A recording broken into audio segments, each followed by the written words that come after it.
Servus, Glück auf und herzlich willkommen zu einer weiteren FC Bayern Spielanalyse. Leute, diesmal zum 13. Bundesligaspiel zu Hause gegen den FC Heidenheim, was wir 4:2 völlig verdient gewonnen haben. Ähm, ja, eigentlich hat nur eine Mannschaft gespielt, das waren wir. Sowohl vorne wie hinten. Gut, das zweite Tor, ja, das können wir schon den Heidenheimer zuschreiben. Das erste Tor war natürlich ein Geschenk. Ansonsten haben wir ein sehr, sehr gutes Spiel gemacht. Zumindest in der ersten Halbzeit über große oder über weite Strecken. Ja, leider war die ein oder andere Aufstellung in dieser Mannschaft aus meiner Sicht so semi. Aber ja, wir haben 4:2 gewonnen. Über was beschweren wir uns? Ja? Von daher alles gut. Ja, ich würde sagen, gehen wir es kurz durch, aber es gibt nichts kurz durchzugehen. Ne? Erste Halbzeit waren wir die einzige Mannschaft, die Fußball gespielt hat. Die andere Mannschaft stand nur hinten drin. Wir hatten 86% Ballbesitz. XG-Wert von Heidenheim war 0. Mehr gibt es über die erste Halbzeit nicht zu sagen. Ja, wir hatten 11 Torschüsse, bedingt durch die Spieler, die auf dem Feld standen und kläglich versagt haben. Da stand es nur 1:0. Chancen hatten wir genug. Das ist nicht, dass wir keine Chancen hatten. Also war es ein ordentliches Spiel. Vor allen Dingen auch dank Pavlovic. Zweite Halbzeit, ja, gut, das Gegentor für mich. Alles gut. Ja, da würde ich jetzt gar nicht einen Opa einen großen Vorwurf machen oder einen Daniel. Ich denke, das ist einfach der fehlenden Abstimmung geschuldet. Opa ist im Neuer-Modus, der da mit Sicherheit gestanden hätte, weil er immer super weit vorne steht. Ja? Und ein Peretz hat das gemacht, was ein Torhüter macht und steht in seinem Tor. Ja? Ich denke, das war so das Thema. Zum Glück hat ein Peretz zurückgezogen, sonst wäre er auch mit Rot runtergegangen. Alles gut, da ist halt das Tor kassiert. Dann haben wir dank Musiala dann das 2:1 gemacht. Zum Glück hat er den Ball nicht quergelegt auf den Levi. Ja, dann machst du das 3:2 mit ein bisschen Glück, ja, muss man ganz klar sagen, oder mit viel Glück sogar. Also das 3:1 und dann kriegst du das 3:2 durch einen individuellen Fehler von Davis und Leon, die einfach nicht da waren, nicht abgeschaltet haben, was weiß ich. Zum Glück machst du dann in der 90. plus 1 den Deckel drauf. Ja. Das Spiel war auch so, da hättest du vielleicht sogar noch das 3:3 kassieren können. Von daher, ja, macht Musiala dann den Deckel drauf und dann ist auch gut. Ja, das ist der Spielverlauf dieses Spiels. Heidenheim war nicht wirklich ein Gegner. Ich weiß nicht, wir haben uns das Leben selber schwer gemacht mit den katastrophalen Auswechslungen, die wir gemacht haben. Ja, man hat gesehen, nachdem Pavlovic raus war, gab es kein Spiel mehr von unserer Seite. Ja. Man hat heute in diesem Spiel gesehen, wie wichtig ein Pavlovic ist. Ja. Die Zentrale war tot mit Leon und Josh. Die war tot. Es war wieder super lahmarschiger Quergeschiebe, nach hinten Geschiebe Fußball. Ja, vorher mit Pavlovic, zack, schönes Offensivspiel, den Ball in die Tiefe, die Bälle schnell nach außen gelegt. Nicht erst angenommen, 30.000 Minuten geschaut, wo kann ich den Ball hinspielen. Nein, er hatte gleich das Spiel gemacht. Ja. Gerade erste Halbzeit haben wir das gesehen. Ja. Wir haben einen super Kombinationsfußball gezeigt. Man hat sich komplett aus dem Spiel rausgenommen mit diesem Wechsel. Ja, Katastrophe. Der noch viel, viel schlimmere Wechsel ist, dass man einen Michael rausnimmt. Ja. war, war mit der Faktor da vorne, wenn es gefährlich wurde. Er hat ja auch beide Tore vorbereitet. Also, ich weiß nicht, über was wir reden. Ne? Und dann nimmt man den raus und stellt einen Leroy auf die andere Seite. Ein Leroy, der eine Chance hatte, die kläglich vertan hat und ansonsten nur Ballverluste hatte. Nur. Dieser Typ hatte nur Ballverluste. Bestimmt 15 Stück in diesem ganzen Spiel. Das ist eine Katastrophe. Das hat nichts mehr mit Leistungsprinzip zu tun.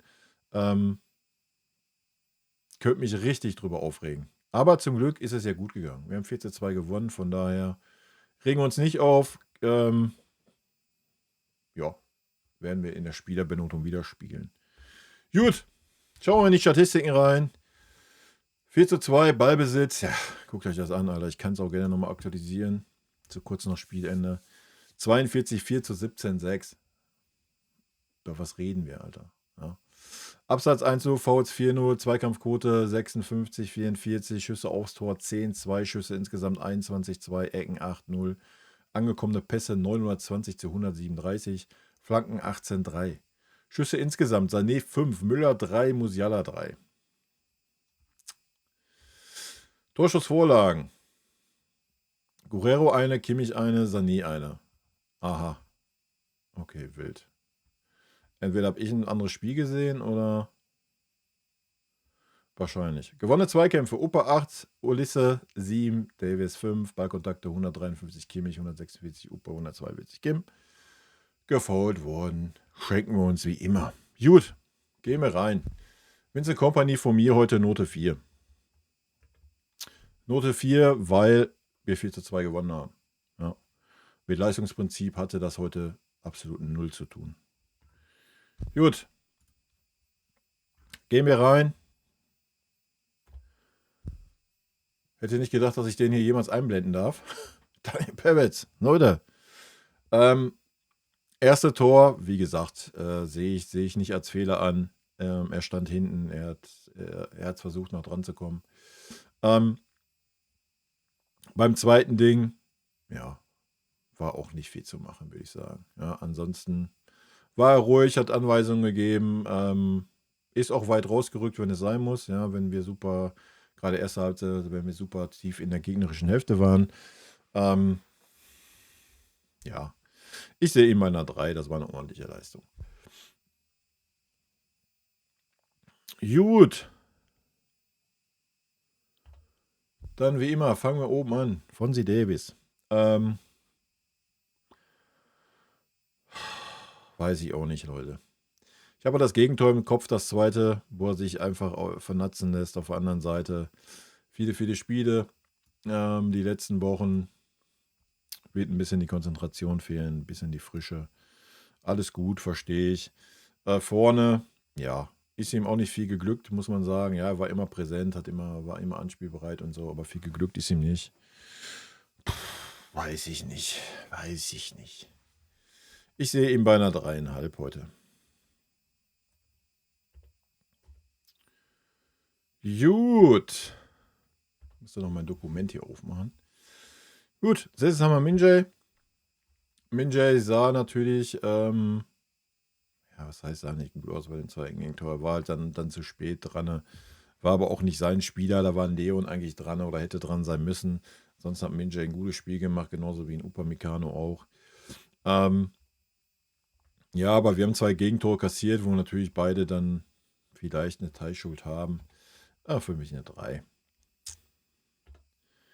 Gut, Upamecano. Und für mich heute auch eine 3. Warum? Ja, Upa war für mich Mann des Spiels in der ersten Halbzeit. Ja, war unser bester Mann. Sowohl Spielaufbau stark, hat das Tor gemacht,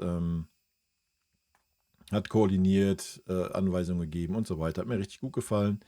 Zweite Halbzeit, ja, war es ein bisschen weniger. Hat natürlich dann diesen Rückpass gemacht. Wie gesagt, ich würde ihn da jetzt gar nicht irgendwie groß in die Verantwortung nehmen. Ist für mich eine Abstimmungsgeschichte gewesen zwischen ihm und Daniel. So ist das halt, wenn Goli reinkommt, der halt ein bisschen mehr Goli ist wie Feldspieler. Und da muss man sich dann vielleicht ein bisschen dran gewöhnen. Ja. Ja. Von daher für mich auch Note 3. Gut, dann haben wir Boe, der für mich ein sehr, sehr gutes Spiel gemacht hat. Hat mir gut gefallen, war aktiv, war dabei. Immer wieder über die Seite, aber auch immer wieder in die Mitte gezogen. Ja, defensiv was zu bewerten, ist auch schwierig, weil über seine Seite halt gar nichts passiert ist. Ja. Hat nicht so einen Klopper drin gehabt wie ein Davis zum Beispiel. Offensiv, ja, konnte er noch nicht ganz so viele Akzente setzen, lag aber natürlich heute auch an dieser 5er- und 4er-Kette, die da standen. Von daher sehe ich ihn auch bei einer Note 3.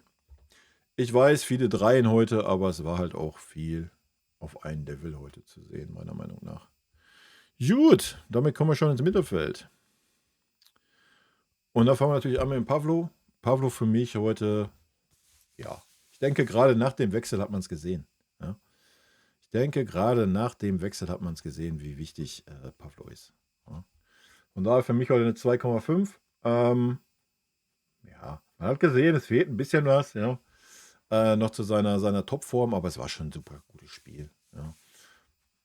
Wie gesagt, hat das Spiel schnell gemacht, hat die Bälle verteilt. Das eine oder andere Mal hätte er vielleicht eher den Schuss nehmen können, ja, aber ansonsten, ja, man hat gleich gesehen, dass das 'n anderes Spiel ist, ja. Erst recht, wo dann auch noch 'n Musiala zusätzlich aufm Feld war. Dass Musiala halt nicht sich von hinten die Bälle holen muss. Von ganz so weit hinten. Und ja, das ist Pavlos Verdienst, ja. Gut, dann haben wir King Josua. Ja. King Josua geht heute mit in diese Dreierschiene rein, sehe ich auch bei einer 3. War ein ordentliches Spiel, hat 2, 3 Chipbälle versucht, hat natürlich die Ecke geschlagen, die stark war. Auch die zweite Ecke, die stark war mit Minjay dann. Hat dann aber auch, wenn Heidenheim dann, die haben es ja dann 2, 3 Mal versucht in der zweiten Halbzeit, und da sah er wieder katastrophal aus. Ja. Da war aber auch ein Pavlovic nicht mehr auf dem Feld. Da war es wieder wirklich schwierig defensiv. Also da war dann Opa zur Stelle zum Glück, ja, sonst hätte das auch böse aussehen können. Von daher für mich Kimmich heute auch 0-3. Gut. Dann kommen wir wahrscheinlich zu dem ersten Streitfall mal wieder. Leroy Sané. Weil er den Ball hat tropfen lassen, ob gewollt oder nicht, vor dem Tor von Leon Goretzka, gibt es von mir heute die Note 5. Ja? Ansonsten wäre es eine Note 6 gewesen. Ich weiß nicht, was dieser Spieler auf dem Feld steht. Es ist mir... es geht in meinen Kopf nicht mehr rein. Ja? Also das hat nichts mit Leistungsprinzip zu tun. Das muss man ganz klar sagen. Absolut null. Na, wirklich null. Wir ziehen diesen Spieler jetzt seitdem er dabei ist, ziehen wir den Spieler durch. Ich erinnere mich an ein Spiel, wo er eingewechselt wurde, mal eine gute Viertelstunde hatte, danach auch wieder völlig abgetaucht ist. Heute, Alter, jeder Angriff, ob erste Halbzeit, zweite Halbzeit, jeder Angriff, in dem Leroy involviert war, war Geschichte. War Geschichte. Er hat es nicht einmal geschafft, mal ein 1:1 zu gewinnen über die linke Seite. Kriegt dann super reingespielt von Michael, den Ball. Ja, erste Halbzeit. Schon mit seinem starken Fuß, ja, und zieht ihn so weit am Tor vorbei. Zweite Halbzeit. Es war ein 1:1 mit dem Torwart. Ja? Es wäre ein 1:1 mit dem Torwart gewesen. Er hätte ihn nur reinschieben müssen mit dem rechten Fuß. Was macht er? Weil damit kann man ja nicht schießen. Ne? Der ist ja nur zum Stehen da. Ja. Nimmt den Ball an und dann war es natürlich schon geschehen. Ja? Du hättest den Ball einfach nur einschieben müssen. Ja, wäre da Michael noch auf dem Feld gewesen, hätte den eingeschoben und dann wäre das Bums durch gewesen. Also Katastrophe. Leroy Sané, heute Katastrophenleistung. Es geht in meinen Kopf nicht mehr rein. Ich sehe keine Berechtigung, warum dieser Spieler bei uns auf dem Feld steht. Ich muss es so klar und deutlich sagen. Das ist teilweise als Schwyz zu 10. Ja. Also, ich weiß jetzt nicht, wo das enden soll. Ob man da hofft, ja, irgendwann kriegt er den Durchbruch, wie es beim King war, wie es vielleicht bei Opa, bei Minjay war, wenn man ihnen das Vertrauen schenkt. Nee, sehe ich nicht. Sehe ich so gar nicht. So absolut gar nicht. Das ist traurig sagen zu müssen, ja, über einen eigenen Spieler in der eigenen Mannschaft. Aber das ist absolut kein Bayern-Niveau, Alter. Ja, das ist kein Bayern-Niveau. Das ist auch kein Niveau für irgendeine Spitzenmannschaft Fußball zu spielen. Also, Katastrophe. Gut. Kommen wir zum Guerrero. Wenn ich ihn finde. Es war eine nette Idee, denke ich. Wie gesagt, es war eine nette Idee, denke ich, dass man vorne variabel ist. Mal außen, mal mittig, mal eine Stürmerposition. Am Ende des Tages muss man sagen, es war auch ein absoluter Reinfall. Ja, warum man das nicht nachgebessert hat, Habe ich auch nicht verstanden, ähnlich wie beim Leroy. Natürlich war die Leistung jetzt nicht so katastrophal von Guerrero. Ähm, natürlich die Position, die er gespielt hat. Aber das war für mich nicht mehr wie eine Note 4, Leute. Ja. Erste Halbzeit hat man teilweise gar nicht gesehen, wie auch in der Position als Mittelstürmer, wenn da richtige Innenverteidiger stehen, was soll er da ausrichten? Ja. Und dieses Wechselspiel, was man sich so vorgenommen hat, vielleicht mit Müller und so weiter, das hat gar nicht geklappt. Also von dem war teilweise oder fast das komplette Spiel fast gar nicht zu sehen. Meine Meinung, ihr könnt natürlich eine andere Meinung haben, Leute. Zieht euch da nicht wieder dran hoch. Gut, dann kommen wir zu Michael. Michael war für mich der Aktivposten und der einzigste Aktivposten, der wirklich gefährlich vorbereitet hat, da vorne drinne, bevor Musiala auf dem Feld war. Ihm hat so ein bisschen so der letzte Touch gefehlt heute. Ja. Hat aber zweimal sehr, sehr schön vorbereitet. Von daher für mich eine 2,5. Gut, damit kommen wir dann noch zu Thomas Müller. Thomas Müller, ich denke, dieses Spiel hat es nochmal klar gemacht. Die Zeit des Thomas Müllers ist vorbei. Wenn man da jetzt wirklich ernsthaft auch nur ansatzweise über eine Vertragsverlängerung nachdenkt, also dann muss man jegliche Fußballkompetenzen diesem Verein absprechen. Also das hat ja noch nicht mal mehr Niveau gehabt heute gegen FC Heidenheim. Ja. Das Thema ist durch. Das Thema ist einfach durch. So. Ja, er muss die Schuhe an den Nagel hängen oder geh irgendwo nach Amerika, geh in die 3. Liga, wenn du meinst, du willst noch Fußball spielen. Junge, das hat kein Bundesliga-Niveau mehr. Ja, also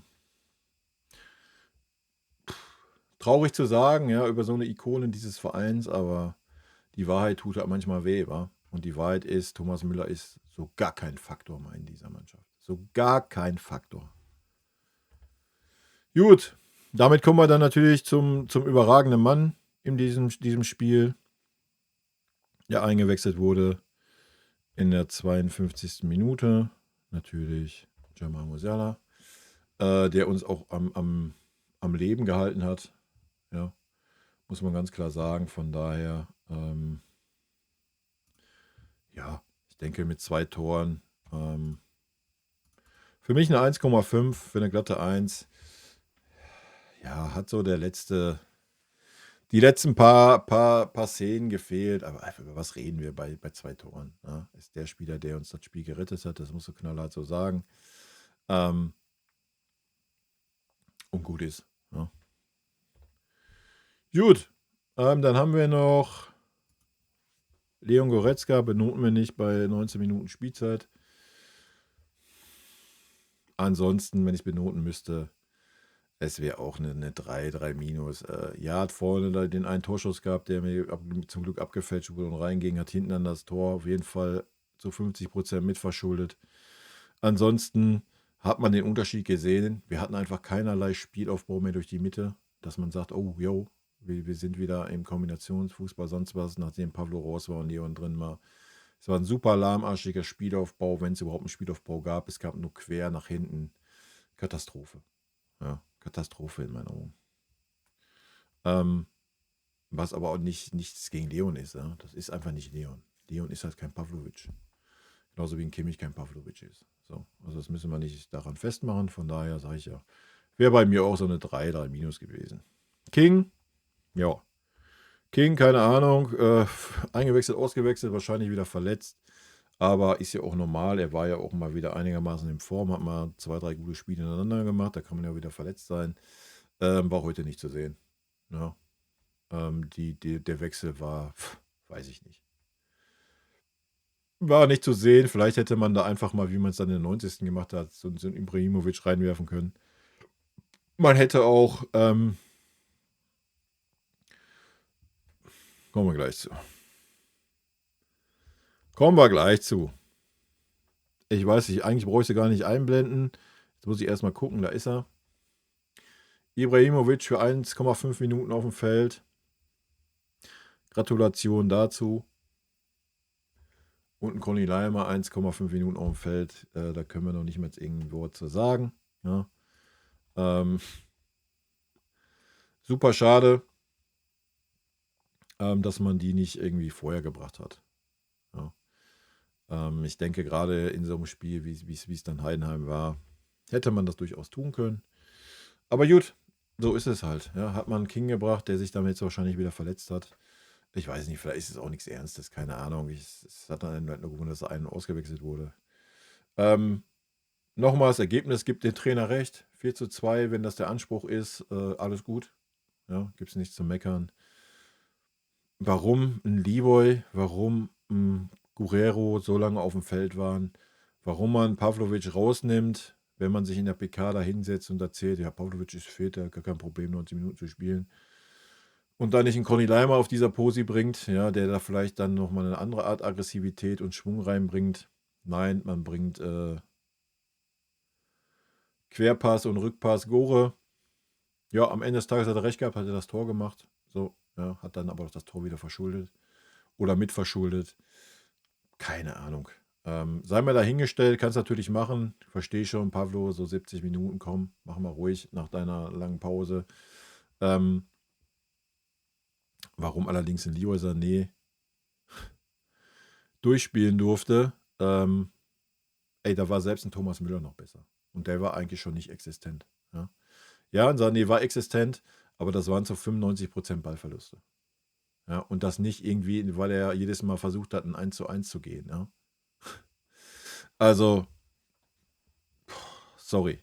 Ich kann es nicht anders sagen. Ich weiß nicht, wie lange ich mir die Scheiße angucken muss. Macht auf jeden Fall aktuell keinen Spaß. Ja, mir da den Leroy anzuschauen, ist für mich eine Farce. Eine absolute Farce. Ja, erst recht, wenn man dann auch sieht, wie er reagiert hat, wo er den Ball einmal dann nicht bekommen hat. In der zweiten Halbzeit, nachdem er vorher 15 Bälle verloren hat, würde ich den halt auch nicht mehr anspielen. Ja, sage ich euch, wie es ist. Also das, als Mitspieler merkst du das ja auch. Ja. Das hat nichts mit Leistungsprinzip zu tun. Rein gar nichts. Nochmal. Ja. Ich meine, wir reden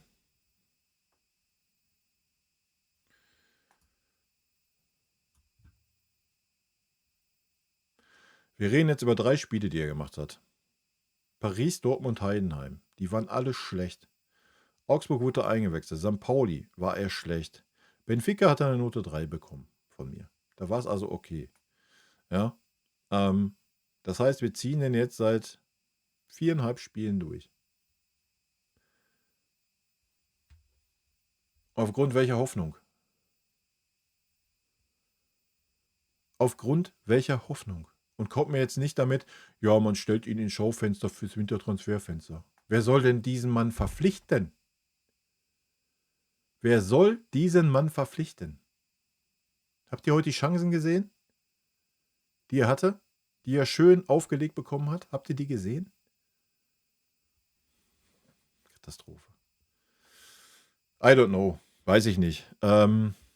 Ist für mich eine Farce. Ich kann es auch nicht mehr verstehen. Kompanie redet von Leistungsprinzip und dann geht es halt nicht nach Leistungsprinzip. Ja, das muss man ganz knallhart sagen. Es geht nicht nach Leistungsprinzip. Warum man einen Michael Olisse rausgenommen hat, wo man gleich gemerkt hat, das war ein absoluter Knacks im Spiel heute wieder. Die rechte Seite war tot, die linke Seite war tot, weil King tot war. Es ging, wenn dann, nur noch was über Jamal Musiala durch eine Einzelaktion. Ja? Man hat sich komplett aus dem Spiel genommen. Indem man dann natürlich auch einen Leon gebracht hat für den Pavlo.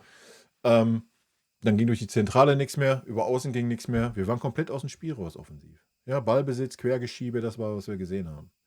Verstehe ich nicht. Verstehe ich nicht beim Stand von 2:1, Leute. Sag ich euch, wie es ist. Aber gut, wie gesagt, am Ende des Tages gibt das Ergebnis den Trainer recht. Ich habe keine Argumente auf meiner Seite. Es war heute aber knapp, dass es in die Richtung gegangen ist. Na, das muss man mal ganz klar sagen. Ja, hoffen wir, dass es die nächsten Spiele besser wird. Beziehungsweise die nächsten Spiele vielleicht dann mal andere Leute aufgestellt werden. Ja, ich würde mich nur wiederholen. In diesem Sinne, Leute, rot-weiße Grüße gehen raus. Vielen lieben Dank für euren Support hier auf dem Channel. Wer Bock hat, wir hören uns am Montag, ja, 18 Uhr. live auf Twitch. Ja? Und nur auf Twitch. Also, tschüssi. Vielen lieben Dank für euren Support hier auf dem Kanal. Und in diesem Sinne, gute Freunde kann niemand trennen.